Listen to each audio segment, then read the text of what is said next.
Hello, and welcome to the Math Connection. My name is Miss Lenz, and today we are going to continue talking about functions, but specifically those linear functions. So, in our last video, if you would like to check out our last video and see what we did, we graphed linear functions using an input-output table. You can go ahead and click on this video in the corner here to check that out. Please do.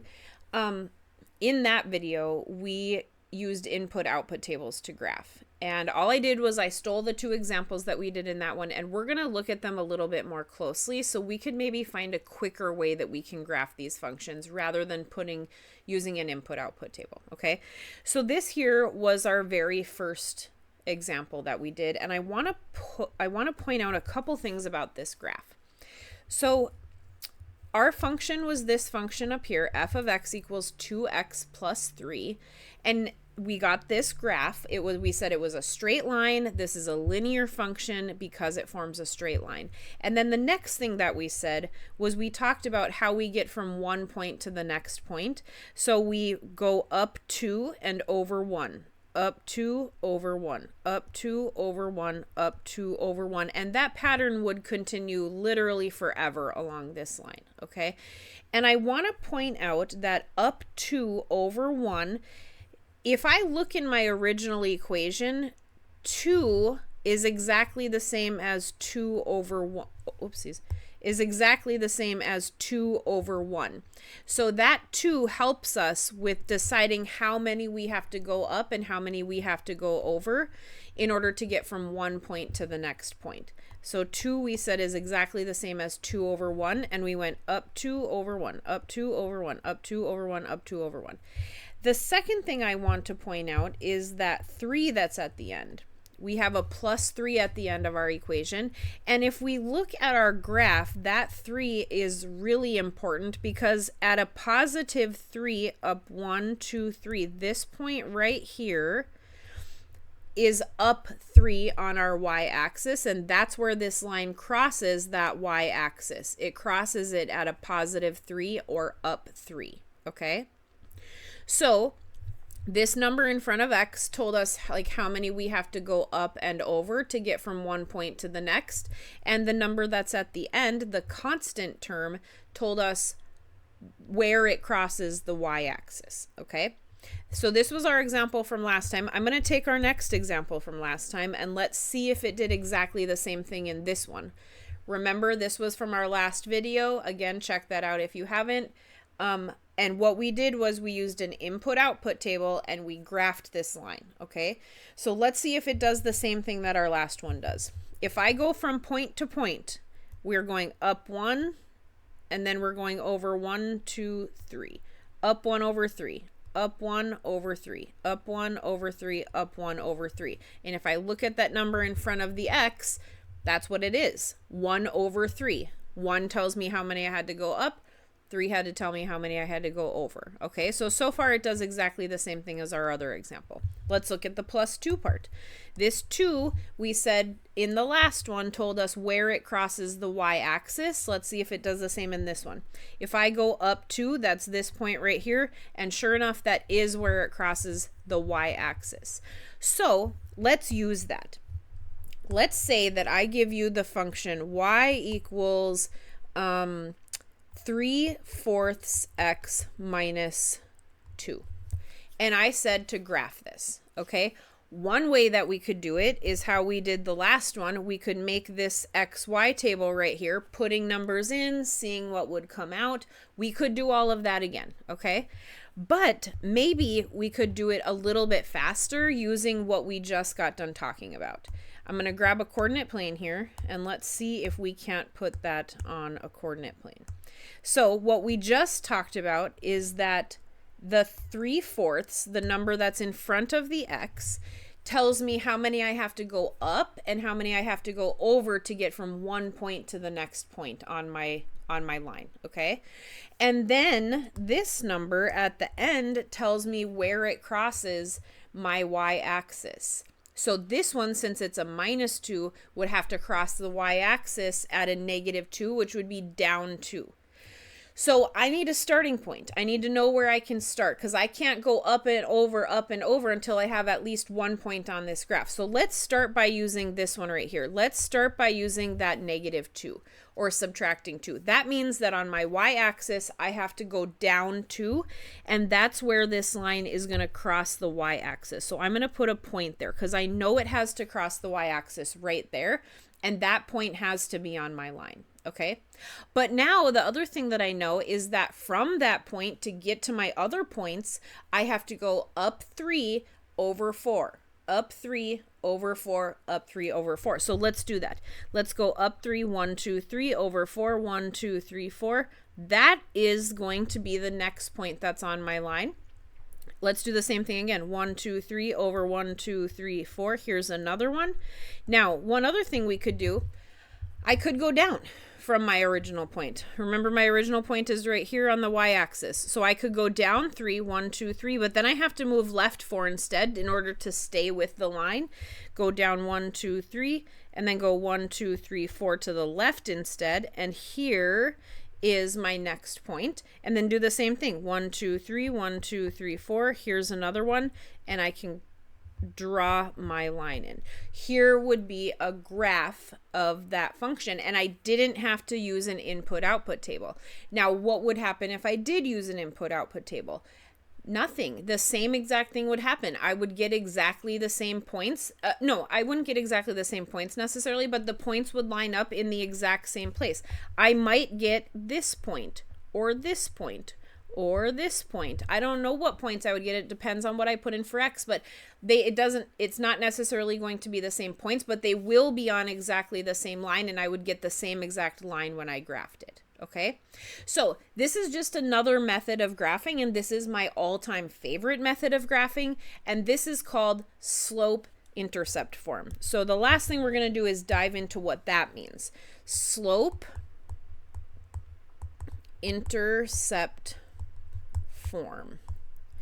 Slope-intercept form is super important for us to know because it makes graphing really easy. It makes graphing lines really easy, okay? So, some really important things to know about slope-intercept form.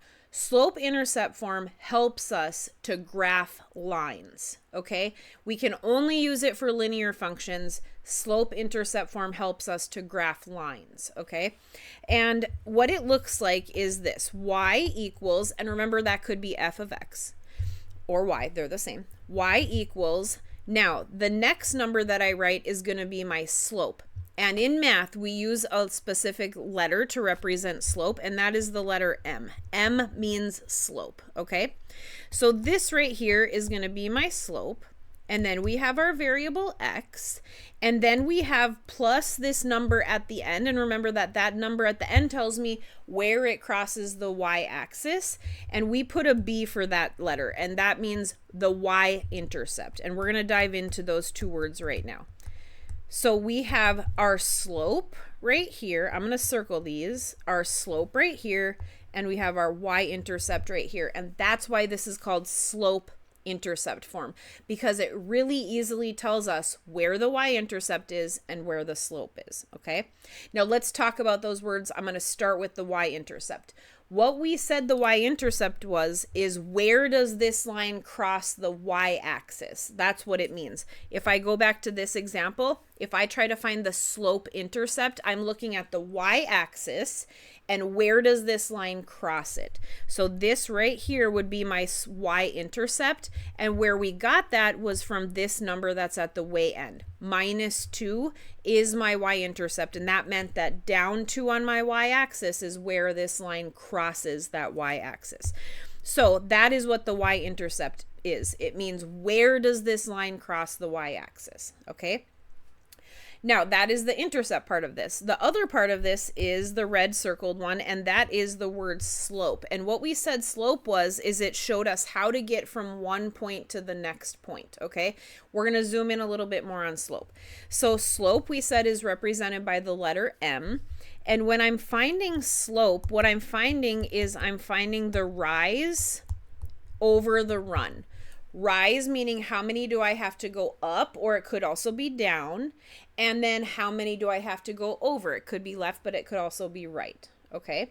So the slope is the rise over the run. And I'm going to come back to this example again, and I'm going to show you what that means. So let's start from this point. We rose 1, 2, 3. So the rise was 3. And then we ran 1, 2, 3, 4. So the run was 4. We went up 3. We went over 4. The rise over the run. Okay. And so what slope does is it tells us how steep this line is. Is it kind of like a gradual slant, or is it like a mountain that I'm climbing up? Okay. So that's what slope tells us. Now, a little bit more about slope. Slope, the ones that we looked at were all positive. So slope can be positive. So here's what a line that has positive slope would look like. It would be going uphill as we move from left to right. So I like to envision this little man that's just standing on the left side of the line, and he would be going up a mountain. He would be going uphill if he started walking up that line. That has a positive slope. Okay.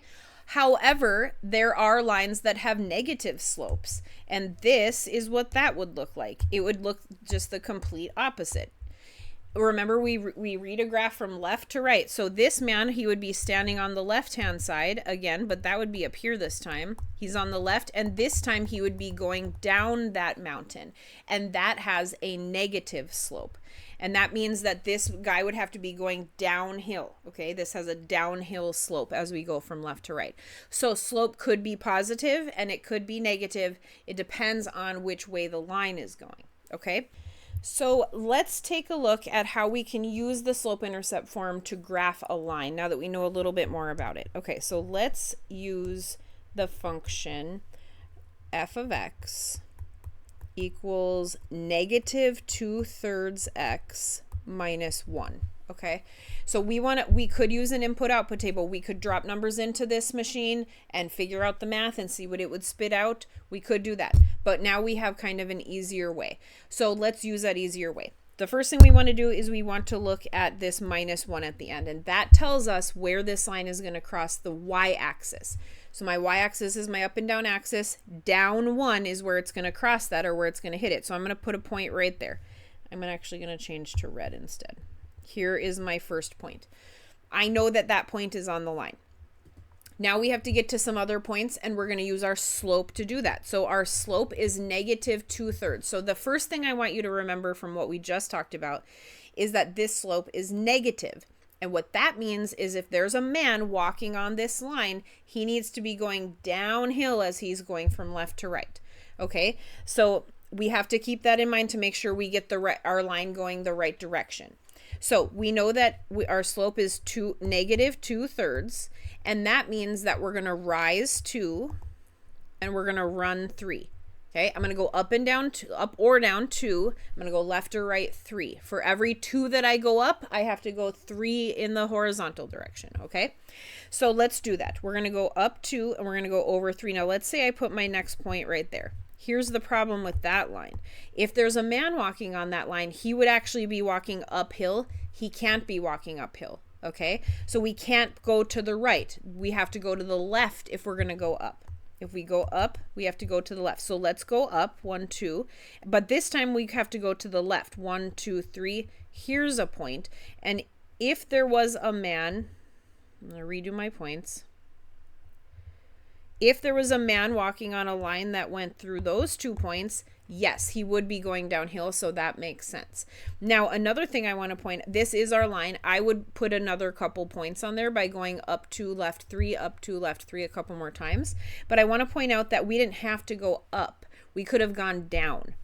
So starting at our original point here, we could go down 1, 2, and we could go over 1, 2, 3, and that would get us still on a downhill slant. We just have to go down into the right. So it doesn't matter where you go. You can go up or you can go down, but you do have to keep in mind, does this have a negative slope or does this have a positive slope? Okay. So this is a graph. If I drew my line in there a little bit straighter, that's okay. I'm not a fantastic straight line drawer. That's all right. This would be the line that would represent that function. F of x equals negative 2/3 x minus 1. And we know that the y-intercept of that line is negative 1. So it crosses our y-axis down 1. And then we know that to get from one point to the next point, we have to go down 2 over 3, down 2 over 3, or up 2 over 3, up 2 over 3. But regardless of where we go, we have to get that hill that would be going downhill, okay? Thank you for watching this video. We are going to learn one more method for how we can graph linear functions, and that is called using intercepts. And if you wanted to check that out, you can go ahead and click on this link that's right over here.